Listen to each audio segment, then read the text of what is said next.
Hello বন্ধুরা, তো আজকে দেখো আমি সকালের ব্রেকফাস্টে কি বানাচ্ছি তোমাদেরকে দেখাচ্ছি। আজকে আমি বানাবো পোহা। তো পোহা বানানোর জন্য গাজর, আলু আর পেঁয়াজ আমি এখানে কেটে নিয়েছি। বিনস থাকলে ভালো হতো, আরও সবজি দিলে ভালো লাগে, কিন্তু সবজি আর বাড়িতে কিছু নেই, তো আমি এই দিয়েই বানাচ্ছি। এখানে কাঁচা বাদাম নিয়েছি, বাদামটা ভেজে নেব। এটা হচ্ছে আমাদের গাছের কারি পাতা, সকালবেলা আমি এখন এই করব বলে তুলে নিয়ে আসলাম। আর এই যে শুকনো লঙ্কা, আর এটা হচ্ছে আদা। এটা হচ্ছে কাশ্মীরি শুকনো লঙ্কা, ঝাল হবে না, তো এটা আমি ইউজ করি।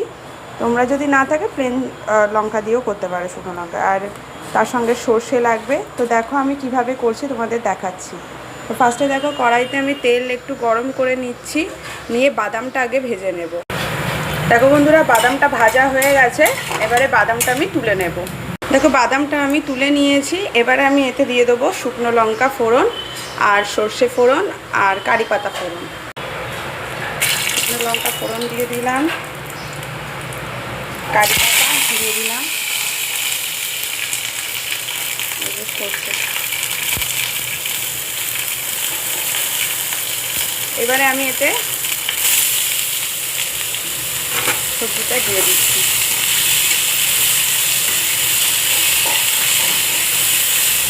সবজিটা একটু ভেজে নেব, নুন দিয়ে ভালো করে নরম করে নেব।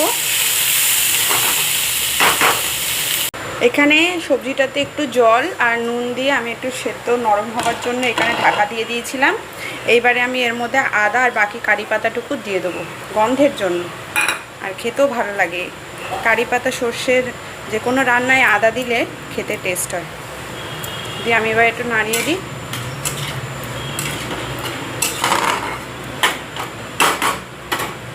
দিয়ে ঢাকা দিয়ে দিচ্ছি। এটা একটু শুকনো হয়ে গেলে তারপরে এতে আমি হলুদ দেব না, কারণ আমার মেয়ে বলেই দিয়েছে যে মা হলুদ দিলে কিন্তু আমি পোহা খাবো না, তো সেই জন্য আজকে আমি আর পোহাতে হলুদ দেব না। এবার আমি এর মধ্যে একটু মিষ্টি দিয়ে দেবো, একটু চিনি দেব, আর একটুখানি নুন দেব, সামান্য একটু, বেশি না। ব্যাস, আগে নুন দিয়েছিলাম। এবার এটাকে ভালো করে নেড়ে নেব। একটু জল থাকতে থাকতেই আমি পোহার চিড়েটা দিয়ে দেবো, দিয়ে এবারে ভালো করে মিশিয়ে নেব। পোহাতে তো একটু হলুদ দিতে হয়, পোহাতে হলুদ দেওয়া যায়, কিন্তু ওই যে বললাম আমার বাড়িতে কেউ হলুদ দিলে খাবে না, তো সেই জন্য হলুদ দিতে পারলাম না। এবার দেখো আমি এর মধ্যে ভেজে রাখা বাদামটা দিয়ে দেবো। দেখো পোহা রান্না কমপ্লিট হয়ে গেছে। এই যে আমি একটু নরম করি চিড়েটা,